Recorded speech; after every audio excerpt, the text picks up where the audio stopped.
Здравствуйте, в эфире программа «История башкирских родов». У микрофона Максим Курников и Салават Хамидуллин, руководитель автономной некоммерческой организации «Шажире». Здравствуйте. Здравствуйте. Я напомню, что мы рассказываем об истории башкирских родов в основном по книгам, которые уже как раз выпущены автономной некоммерческой организацией «Шажире», которая так и называется «История башкирских родов». Мы иногда отвлекаемся от текста книги для того, чтобы дать где-то исторический контекст какой-то, и мы договорились, что мы, в общем, двигаемся с запада на восток, по географическому принципу рассказываем об этих родах. О чем мы говорим сегодня? Сегодня хотелось бы рассказать о таком небольшом, но в то же время очень таком замечательном роде, как Ирякте. Этот род живет на самом, так скажем, северо-западе Республики Башкортостан, на границе с Пермским краем. Род Ирякте – это Татышлинский район. В общем-то, в основном местом расселения этого рода является Татышлинский район, где вот они компактно расселены. Также некоторые деревни этого рода есть в Бураевском районе и Балтачевском районе. Кроме того, другой анклав, потомки этого рода Ирякте, проживают на территории Татарстана, в Муслюмовском районе Татарстана. Как раз есть деревни, Варяжбаш, Митряево, Верхний, Нижний Табын, и так далее. В общем, это тоже потомки башкир-иряктинцев. Как всегда, давайте поговорим о том, откуда они ведут свою историю. Наверное, нужно сначала объяснить, что это за название Ирякте и так далее. Потому что, в общем-то, в самом названии заключается, так скажем, ключ к их истории. Ирякте, происходит от тюркского, такого древнетюркского слова «ирак». «Ирак» – это крепость. Ирякте, значит, Иракле, то есть те люди, которые служили в крепости, одним словом. То есть такие, так скажем, крепостная охрана, что ли, там, и так далее, переводится. На самом деле... Стражники крепости. Стражники, да, лучше сказать стражники. Стражники. Откуда это, название взялось?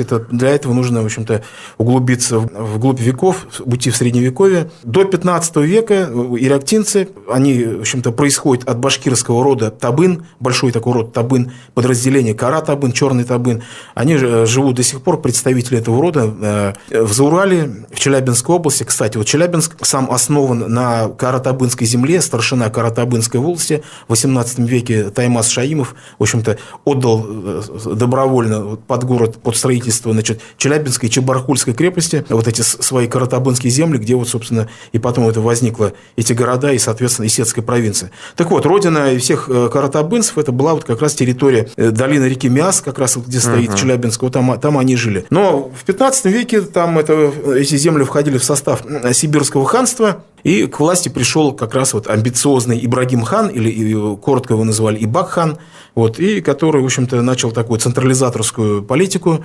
Это многим, скажем, вождям, племенным вождям, в том числе башкирским вождям, которых составляли, в общем-то, костяк этого сибирского ханства, не понравилось это, и там такая фронта возникла.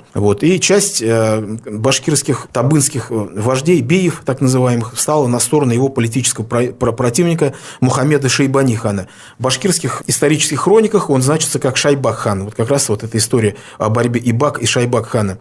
И, в общем-то, Ибрагим хан начал, в общем-то, в этой борьбе он междоусобно победил, и потом начал преследовать, организовал такие репрессии, гонения в отношении вождей башкирского рода Табын. И часть... За поддержку оппонента. Да, за поддержку оппонента. И в конце где-то, или лучше сказать, во второй половине 15 века эти каратабынцы, группа каратабынцев, спасаясь от этих гонений, перевалила, на западную сторону Уральского хребта и осела на западе современного Башкортостана. Это Кармаскалинский, Гафурийский район и так далее. То есть они, в общем, спасались от преследования. Да, от преследования. И так возникла, в общем-то, группа западных табынцев, которые сейчас живут как раз, скажем, в центральном Башкортостане. А другая часть ушла, наоборот, двинулась на север, дошла по реке Чусовой, как они говорят. Это, представляете, где это? Территория Свердловской области. Чусовая, она... Ого, это Северный Урал. Да, это Средний Урал. Средний Урал. А Чусовая, она пересекает Уральский хребет. Вы знаете, она с востока,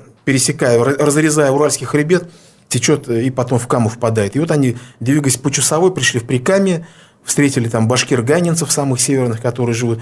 Там какое-то время у них побыли, потом двинулись еще дальше в южном направлении. И тут как раз совпало так, что в начале 16 века, в 20-х годах, в Казанском ханстве пришла к власти воинственной крымской династии Гиреев. Да, там вот такой был период, когда правили два хана крымской династии. Сначала Сахиб Гирей, потом Сафа Гирей. Вот, которые, в общем-то, проводили такую яркую, агрессивную такую политику, враждебную по отношению к московскому государству. В отличие от предыдущих ханов, которые, в общем-то, там всегда в Казанском ханстве, там, что бы ни говорили современные там историк Татарстана, всегда была одна партия, была всегда промосковская, которая, в общем-то, даже выступала, ратовала за то, чтобы стать, так сказать, вассальным владением Москвы, вот, как, по подобию Касимовского ханства, которое находилось еще западнее.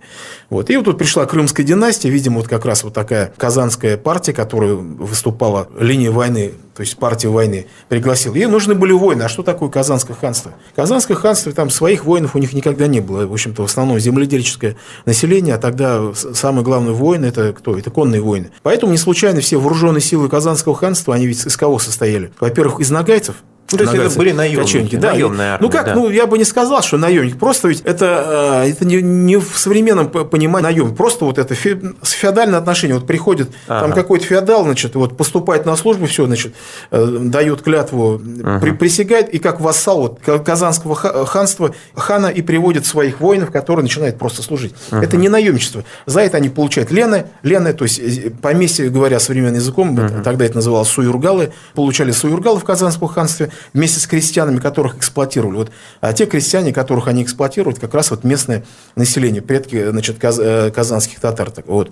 То есть для них, в принципе, они были угнетателями. Вот. И кроме нагаев, там из Крыма были ополчения, всегда призывались, и, естественно, из Башкирии. И тут приходит такой воинственный род, который, значит, только что вот воевал с сибирским ханом, род башкиров-каратабынцев. И, естественно, Сахиб Гирей их принимает на службу, зовет и принимает, дает им поместье по реке Ик, вот как раз на территории современного Муслюмовского района, где вот эти иректинские деревни, они получают земли. И поскольку их основная служба заключалась в несении сторожевой службы в этих городках, в этих засеках, там в станицах каких-то, значит, и вот они получают название ирякте, то есть стражники. Вот. Понятно. Да, а на самом деле они, значит, это те же самые башкиры-каратабынцы. И, кстати, они, поскольку вот как-то находились в соприкосновении, что ли, да, вот с Казанским ханством, вот у них все-таки Казанское ханство – это оседлое государство, где, в общем-то, было много книжников, в общем-то, была развита письменная культура, и вот на них, видимо, это повлияло. Это вот как раз один из родов, представители которого оставили, в общем-то, богатое письменное наследие. Вот. Еще тогда, с 15 века?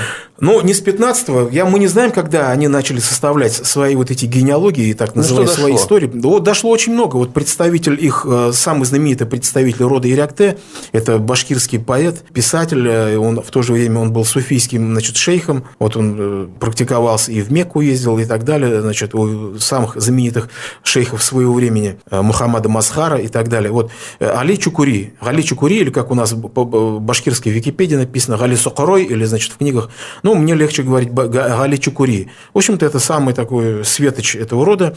Вот он оставил много сочинений, вот исторических хроник, вот как раз о движении своих предков из-за Урала туда. И вот и он так и пишет, наш род Каратабын. А он сам когда жил? Он жил в середине 19 века. 19 века. Вот. Кстати, его отцом был Шариф Кииков, вернее, предком, дедом, по-моему, Шариф Кииков, один из старшин, верных старшин правительству Екатерине и так далее. Значит, во времена Пугачевщины он такой занимал правительственную такую, значит... Антиюлаевскую позицию. Да, естественно. Так там вместе там же была группа северных как раз, причем они все были табынцы. Вот почему табынцы, они всегда державники, какому государству не служили, они всегда, так сказать, за устой государства. В Золотой Орде они были тоже как бы вот такие державниками, в России то же самое.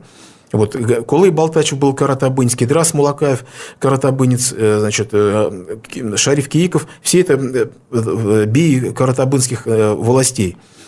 Вот, даже это как раз и Иректы, да, как продолжатели. Продолжатели, да, то есть осколок, так скажем, западный осколок. И вот даже Екатерина этому Шарифу Киикову подарила саблю. Потом уже по прошествии многих лет Гарифулла Кииков, уже у Шарифа Гали Чукури был сын Гарифулла Кииков, тоже известный поэт и религиозный деятель. Он даже посвятил, значит, сабле моего деда Шарифа, Там, и сколько ты, говорит, голов срубила эта сабля, сколько голов мятежных башкир срубила эта сабля. Ну вот если мы вернемся как раз к образу жизни, мы уже сказали, что так как они относились долгое время к Казанскому ханству, многие, скажем так, традиции экономические, в первую очередь, были взяты, да? То есть я бы не сказал, что взято. Оседлое население? Нет, они служилые, они были служилые, значит, никогда там толком земли не пахали, то есть земледелием не занимались. Это чисто такая военная элита, значит, военная корпорация. Вот, кстати, вот эти иеряктинцы, они не только служили в Казанском ханстве, значит, недавно вот обнаружились документы, что они служили и в Касимовском ханстве, то есть это в Мещере, представляете, то есть город Касимов, это Рязанская область. Да. А Касимовское ханство, это же фактически вассал московского государства, то есть до еще взятия Казани они служили, значит, часть иеряктинцев служила и московскому государству.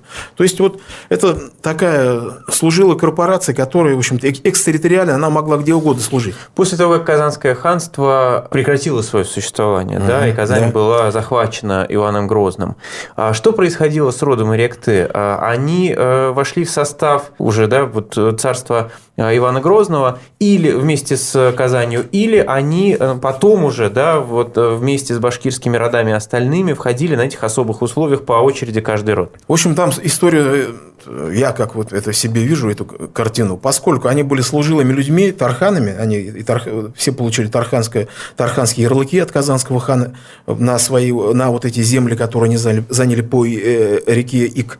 А тарханы, это знаете, да, то есть это, в общем-то, служилые знать во всех и тюркских государствах, начиная от тюркского каганата. Ну, как бы дворяне, мы бы сказали. Ну, можно да, сказать, наверное, так. Да, ну, что-то близкое к тому. Да, ну, такое мелкое рыцарство, так, вот, если там брать аналогии с западными, значит, европейскими образцами. Они, поскольку служили Казанскому ханству, я думаю, я предполагаю, все-таки они приняли участие в защите Казани. Вот это надо. То есть, они все-таки не могли же взять, вот, изменить и начать побежать. То есть, они служили. Вот.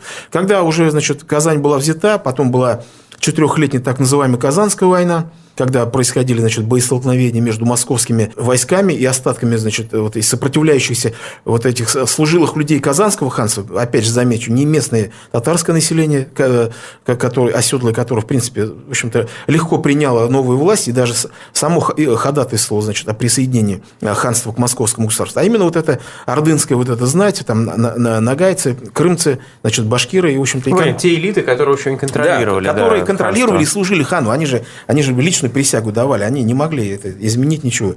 Ну и вот и потом, когда уже их дело уже было проиграно, в общем-то, они в основном были все перебиты, там вот, как вот Курбский пишет, да, 10 тысяч бусурманского воинства, значит, побили, там, гоняя там аж до Камы. Вот, и остатки вот этих, как он и пишет, ушли там в башкирский язык, то есть, ну, на башкирскую землю. Вот, остатки этого воинства. Вот, я думаю, иеряктинцы, вот основная часть, в общем-то, вот как раз вот в результате этой Казанской войны откатилась вот уже внутрь территории Башкирии и ушла вот на территорию современного Татышлинского района.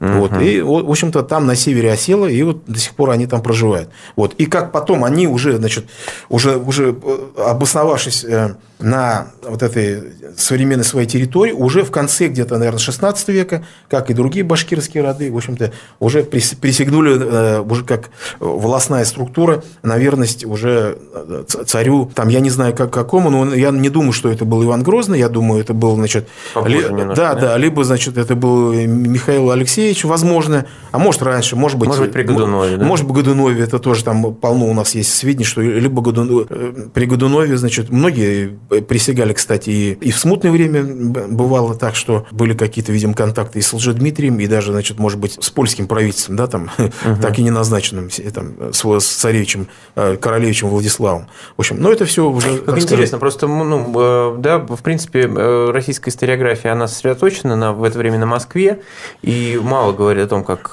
жили разные провинции в то время, а ведь действительно при смене этих правительств, да, были новые контакты с регионами, и как они выстраивались заново, это тоже отдельная большая интересная тема. Я мало того, сейчас, извините, я вставлю пока, чтобы не забыл, мало того, значит, подданство башкир было таково, что при каждой смене приходит, скажем, нового царя, нужно было обновлять присягу. И вот при вошествии нового государя, царя на престол всегда, значит, направлялись в Москву башкирские посольства, где, значит, они обновляли свою присягу. Потому что подданство башкир, оно не было безусловным. То есть это было, в общем-то, если уж говорить очень грубо, такой, значит, такой вассалитет, так скажем. Вот.